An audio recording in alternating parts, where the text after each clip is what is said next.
Welcome into the Checkerboard Chat, the first edition here in the 2020 school year. I'm Josh Lane, sports editor here at the Beacon, alongside Andrew Peters, assistant sports editor this year. Worked your way up from being a staff writer. Here you are, about to take over the reins before long. First off, how was your summer? It was pretty good. It was a pretty chill summer. Ready to be back. College football is back, so pretty excited about that. And yeah, ready for a big game this weekend. How about you? Yeah, it's been a crazy summer for me. Spent a lot of time in Kodak with the Tennessee Smokies, and they do not stop winning. They're about to make the playoffs and make my job a lot harder. But you know what? It's some long days right now, but it's all in sports, so it's a lot of fun. Speaking of fun, the Vols had some fun last Thursday. They had some fun last Thursday. It's a big win, 59-10 to open their season over Ball State, year 2 of the Josh Heupel era. Again, Ball State, really not much competition. It was just how much are they going to beat them by. Turns out 49. They got started as well as you can with the first play of the game. What was their quarterback's name? John Paddock. John Paddock throws a pass, intercepted. I believe it was Kamal Haddon. It was the first one, or did he have a second one? No, it was McDonald. Oh, that's right, Tamarion McDonald. Yeah. So Aaron Beasley had pressure on that play, heard the quarterback, Tamarion Donald, intercepted it, ran it back to the 23. So Vols already in the red zone. The very next play, Kenyan Hooker to Jalen Hyatt, 23-yard touchdown. You know, you're 2 plays into the game, got a lead, and the Vols really never looked back. Scored 17 in the first quarter, had a really good quarter. Chase McGrath field goal, and then Kenyan Hooker had a touchdown run.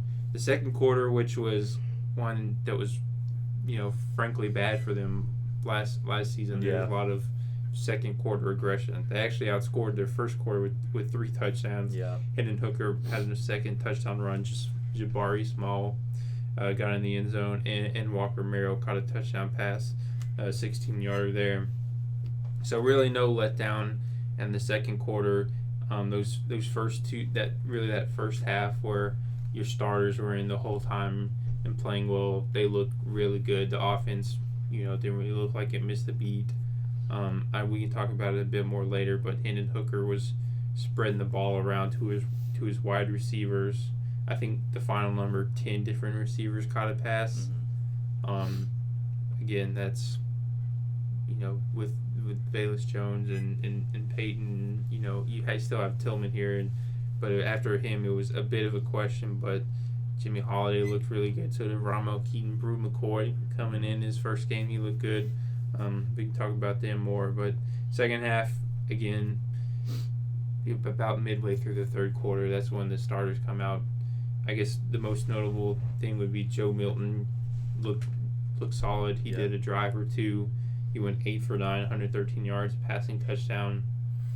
Again, not only maybe one overthrow, that was the problem for him last year, and he looked really good. And then after that, it was Gaston Moore, and by that point fans were leaving the game. It was a blowout. But what matters that first half and change of the third quarter, when Tennessee starters were in, and really for the most part, it was a beat down by Tennessee. They looked really good. Yeah, it's always hard to judge a team, based off their first game, especially when it's their opponent's Ball State. But overall, Tennessee looked really promising. I think that second quarter kind of just shows, and once again, it's Ball State, but that just kind of shows some growth, that they can hopefully play all 4 quarters this season. And then, like you said, Joe Milton, just an encouraging performance by him, just showed that he can be, a solid backup option if Kenyan Hooker for some reason goes down this season. So, and then in the running back position, I think Jalen Wright, there weren't a ton of questions about him. People knew that he was solid, but just kind of proved that point. Last Thursday, it showed that he can be a great option for when Jabari Small takes a few plays off. So, yeah, overall, just a really encouraging performance from Tennessee, and we'll see how they fare this Saturday. Yeah, the challenge is going to be a lot stiffer, but I think it's important then to look at Tennessee's defense and how they did because, I mean, granted, we've said it a couple times, it's Ball State, so take it for what it is. But Tennessee's 2 leading tacklers were Warren Burrell and Christian Charles, and Aaron Beasley had 8 as well. So those 3 finished tied with the most tackles. But for those 2 cornerbacks, that was maybe of all Tennessee's position groups heading into the year, secondary was the biggest question mark. And kind of right off the bat, Warren Burrell, Christian Charles, they're showing that they can be good, and they're learning. There's still some growing pains, of course, but I think for the most part it was an encouraging performance from them. And then we mentioned the 2 interceptions to Marion McDonald. Kamal Haddon did have that second one. That was later in the game. So the secondary I thought looked a lot better. Like it might not be an issue, and of course, granted, Ball State, but I think defensively the biggest thing, if you want to have an area for concern, is that the defensive linebacker really did not get much pressure at all on Ball State's offensive line, and maybe I just didn't know as much about Ball State's offensive line as I should. Maybe they were a lot better than we thought, but you would think that these SEC, front 7 would have a lot more success against Ball State, but 2 total tackles for loss when it was all said and done. And let's see, Christian Harrison, Joshua Josephs, Elijah Simmons. I think Elijah Simmons is on the line, but those other 2 guys are in the secondary. So not much pressure from the front 7, no sacks at all. I think that could be definitely an area to watch heading into their matchup with Pitt, and that we're really, as we said, competition's about to get a lot stiffer. Yeah, and Ball State's offensive line, give them some credit. They're a very experienced front. I want to say it's all seniors, if not mostly seniors and juniors. But still, yeah, maybe some cause for concern there. I don't think Tennessee was probably bringing as much pressure as it will against Pitt or against SEC opponents. But if there's one thing that you look at from that game to be concerned about, I would say it's probably the defensive line and front 7. So, and I touched on earlier about the wide receivers and how many different guys Kenyan Hooker was able to throw it to, and Cedric Tillman led the way, of course, with 6 receptions, 68 yards. Both of those were team highs. He didn't score a touchdown, though. That was Jimmy Holiday, Jalen Hyatt, Walker Merrill. They all caught touchdown passes. I thought Holiday looked really solid. Jalen Hyatt, we mentioned him. He only had one other catch outside of that touchdown catch, but again, that's big for him because he was, won't say in a Cedric Tillman position, where he really did not have a lot of playing time coming into this year, but the coaching staff has talked a lot about him coming around and practicing and looking really well, and so maybe he's poised to make a big leap this year, already starting well. And then just other guys, Squirrel Wright caught some passes. The Princeton Fed didn't catch one, really didn't have much success with the tight ends, but just being able to spread the ball around and get a lot of different guys involved.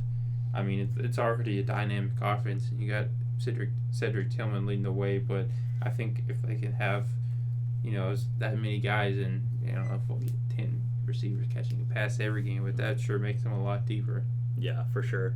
And if I think coming into the season, it seemed like Cedric Tillman was on a completely different level than these guys, which maybe he is.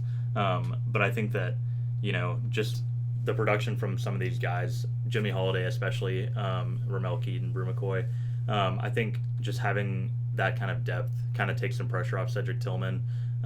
Teams probably aren't going to be doubling up on Tillman as much as they would now that they know that Tennessee's got these other options. So I think that depth just kind of helps take some of that pressure off of him as like the main receiver for the Vols. Oh, absolutely, because I mean you don't want an injury or anything like that to happen, but if it does, at that point you feel very comfortable with where Tennessee is at. And Brew McCoy, he showed some flashes. We know the kind of potential he has. It's just been a question of whether he can get on the field. He finally got cleared, and it was there. He looked good. So I think receiver, obviously that was going to be a strong point for Tennessee, but week 1 really proved it. So again, it's Ball State. it is what it is. Mm-hmm. I don't know how much more we need to get in depth about them. Is there anything else that stands out to you? I don't think so. It's it's hard to judge a team against Ball State, but the Vols look great. Yeah. I think we should choose players of the game now. Yeah, for you sure. Want to go first? Yeah. Let's see. Honestly, my player of the game is Jalen Wright. He didn't have like the best game you'll ever see, but I think kind of just coming in and showing that he can be the second punch of the 1-2 punch of him and Jabari Small is huge for the Vols. I think he kind of shut up some doubters and some haters with his performance, and I'm really excited to see how he performs this season behind Jabari Small. Mm-hmm. Great pick. Running game was really solid. He leading the way. Hard to argue with that. It's kind of a boring pick, but I feel like I need to take Kenyan Hooker. Yeah. The expectations are sky high for him. I mean, I will admit in the past I've not followed Tennessee football that closely, but the hype with him this year I feel like is as much as they had in a long time. For sure. Maybe this century as just a quarterback that's established and you know he's going to be good. And he backed that up. Completed 72% of his passes, 221 yards, threw for 2 touchdowns, ran for 2 more touchdowns. Just picked up right where he left off last year. It's just going to be how far does he go this year? I know it's a bit of a long shot, but I always like looking at the Heisman odds for him because I feel like he's a dark horse. He was at plus 6,600 after we're coming into week 1. Now he's at plus 4,000. So 1, 2, 3, 4, 5, 6, 7, 8, 9, 10, 12. So he's just outside the top 10. Again, it's a long shot. Yeah, I doubt it'll happen. Yeah, you never know. He could just come out and have an insane season. Like you said, just be that dark horse candidate. But yeah, I think Kenyan Hooker is just exciting to have on campus because I can't remember the last time Tennessee had a guy that was even close to being a Heisman. The first one that comes to mind is Peyton Manning. Maybe there was one more recent than that. I don't know. Yeah, I'm struggling to think of anybody. I know maybe Tennessee a lot more than other places has a reputation for pushing some like fake Heisman narratives or whatever. But I don't know. The odds are there. Kenyan Hooker 12 going into week 2. We'll see. Again, I doubt it'll happen. I really don't think he will. But it is fun when you have a program that's trending upwards and Josh Heupel is, and to have a quarterback that is making some headlines. I think it's fun. Yeah, for sure. So we'll transition into looking ahead to week 2. One of their biggest matchups here in the early season at Pitt, who I believe is ranked 15 now. They're number 14. 14 now? Yeah, jumped up 2 spots. I'm going to be honest. I was not expecting Pitt to perform as well as they did last week. I thought with Kenny Pickett gone, with Jordan Addison gone, those are the big parts of their offense last year. I thought there's no way that they're going to, how are they going to have offensive success? And, shame on me for thinking that because in a back and forth game, they beat out West Virginia. They looked really good. It's going to be a big time matchup going into this Saturday, 3:30 in Pittsburgh. Mm-hmm. Yeah, and West Virginia wasn't ranked heading in that matchup. They probably will be at some point this season, maybe. They looked really solid, but yeah, Pitt just played an outstanding game, and they definitely proved that they're a top 15 or so team in the country, and that makes this matchup all the more exciting heading into Saturday. Absolutely. I feel like with Pitt, let me pull up their box score from last week, but it starts offensively again because it was such a back and forth game, just a shootout you can call it. And I'm really struggling to find their box score. Oh, also I was wrong. Pitt is number 17 still. 17. No, I was looking at the coaches poll. They didn't fall at all or rise up. Yeah, which maybe they should have. I don't know. Okay, that's interesting. Yeah. Well, speaking of the poll, Tennessee, after week 1 and some movement in the other top 25, they're now ranked number 24. Mm-hmm. First time since week 6 of the 2020 season, which was like 700 days ago. Yeah. Plus 700 plus days ago. So again, we talk about a program trending in the right direction. Josh Heupel has taken this team where it's been almost 2 years since they've even, been in that consideration. Mm-hmm. Yeah, I think, I think people knew Tennessee was going to be at least in the top 25, kind of in that 20 to 25 range this week. But yeah, I think it's just kind of exciting for Josh Heupel to finally get that to jump into the rankings. First time he's been in the rankings since he's been at Tennessee. So yeah, and then that makes once again makes this matchup more exciting because 2 ranked teams probably gonna be on prime time. So yeah, pretty exciting. Yeah, I think that there was an argument to be made, and maybe not a strong one, that Tennessee maybe should have been ranked to start this season. I don't think they would have been any higher than like 24. I think this would have been as high as they could have been on that preseason poll. But I don't know. I felt like it kind of gave, maybe the right way to say it is, extra drive or like motivation as far as, yeah, we know we're good, we're not ranked, but we don't need a ranking there to tell us we're good. We know it. So yeah, I don't know. No, yeah, I'd agree with you. I think Tennessee probably should have been ranked heading into the season. Maybe if they win that bowl game, they would be. If they win that bowl game, they probably would be. But yeah, like you said, just could be another driving force. I think this team definitely plays with a chip on their shoulder. So I was looking back at the 2020 season. I think week 6 was the loss to Arkansas, their 4th straight loss at that point. They would go on to lose a couple more after. Just really the kind of the end of the spiral of that era of Jeremy Pruitt and everything. So yeah, it's been a long time coming for the Vols. Yeah. So I've finally got that box score pulled up. Pitt, they need to organize their website better. So Keaton Slovis. Yeah, someone correct us. Yeah, Slovis threw for 300 yards, a touchdown in the win. Really, Pitt did a lot of damage on the ground. Rodney Hammond Jr. rushed for 2 touchdowns, 74 yards, so that's a strong sign. Daniel Carter, he ran for another touchdown. So again, Slovis, we saw the offense last year with Kenny Pickett, and they were very pass heavy, but maybe this year they're going to be a little bit more balanced. I know Josh Heupel kind of mentioned that on Mondays, that the offense, Pitt's offense, gives some different looks. So it'll be interesting to see how they stack up. I mean, Slovis has been around, but he doesn't have much experience as a starter.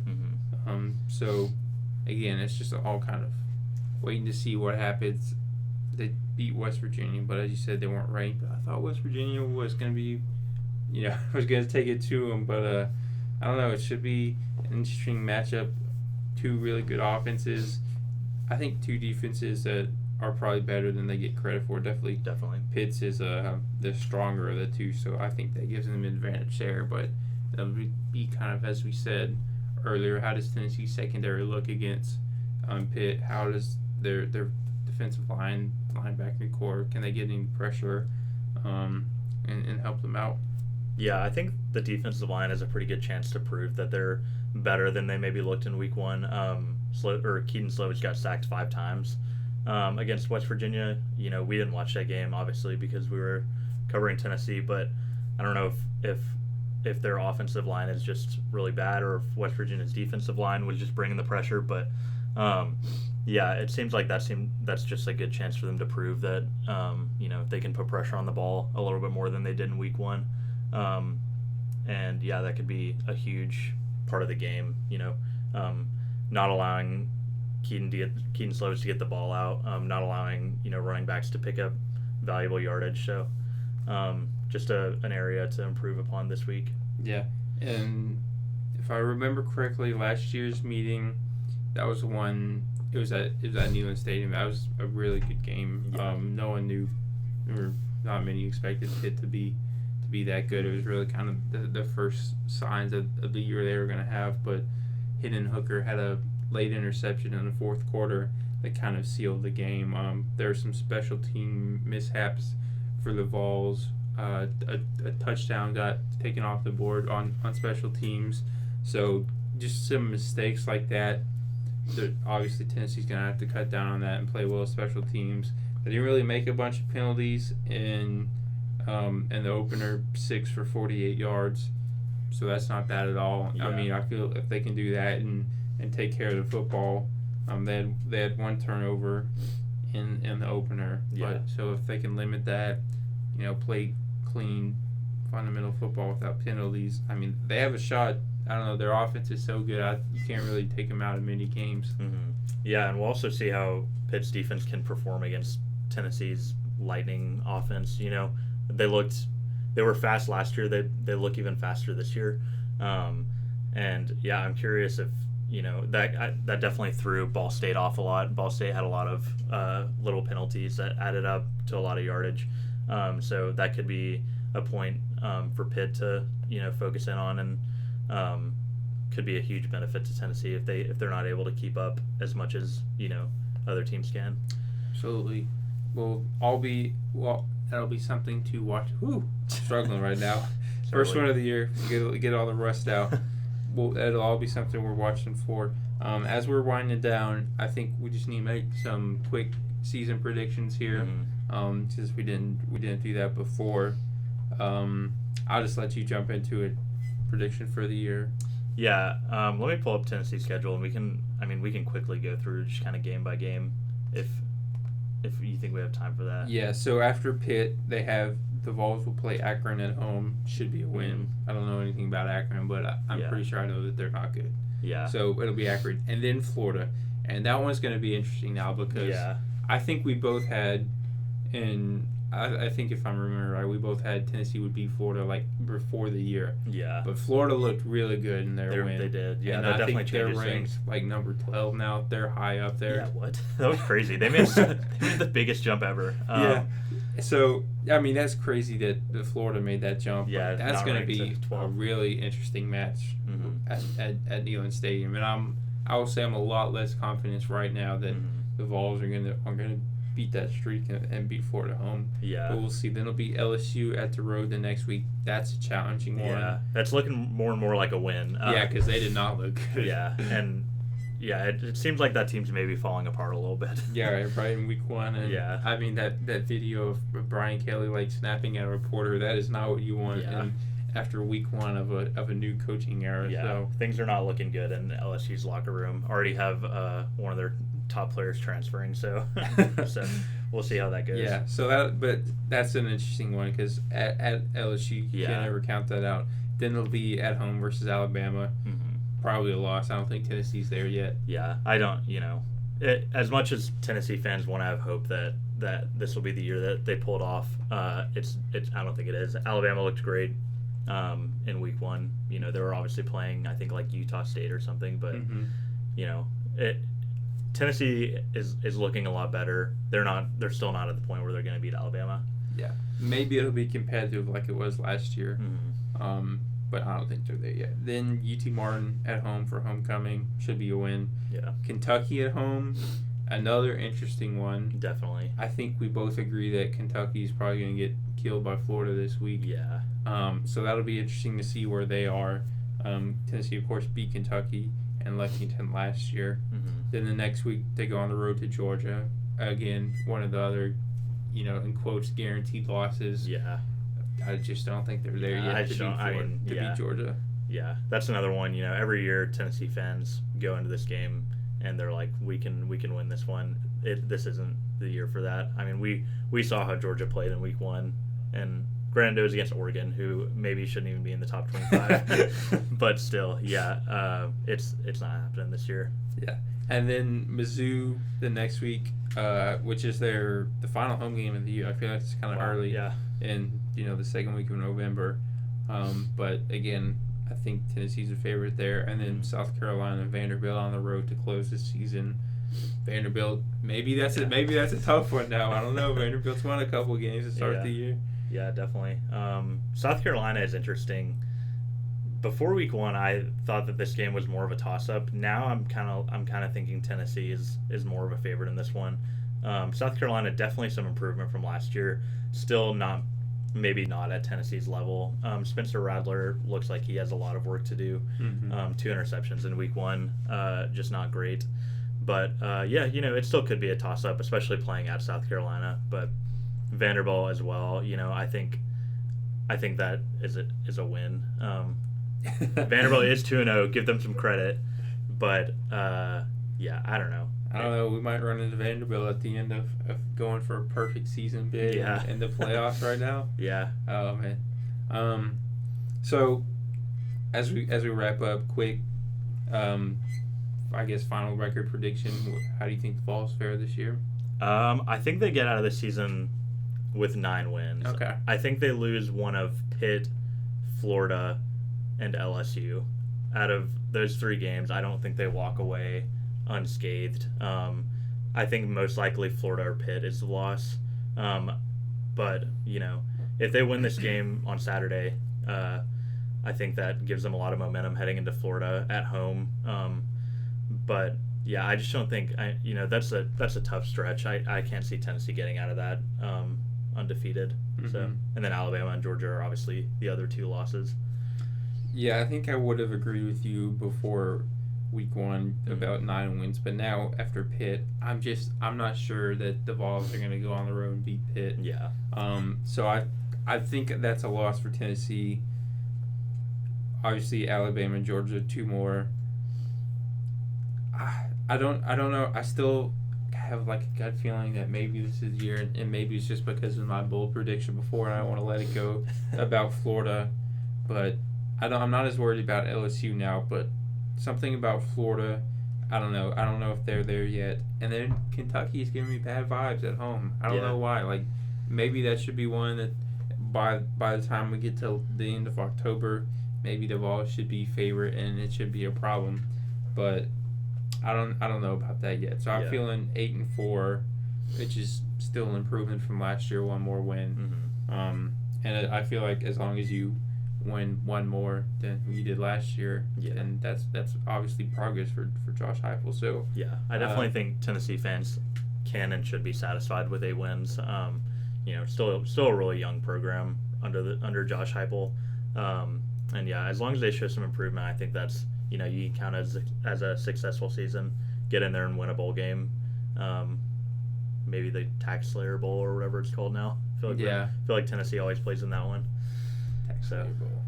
Yeah. Well, we're a little ways away from bowl games, but we're getting close to Tennessee Pitt this Saturday, September 10th, 3:30 p.m. Eastern Time. It's going to be on ABC. We'll have full coverage at utdailybeacon.com. Thanks for being here with us. Bit of a shorter one as we open the year with the Checkerboard Chat. Catch you next time.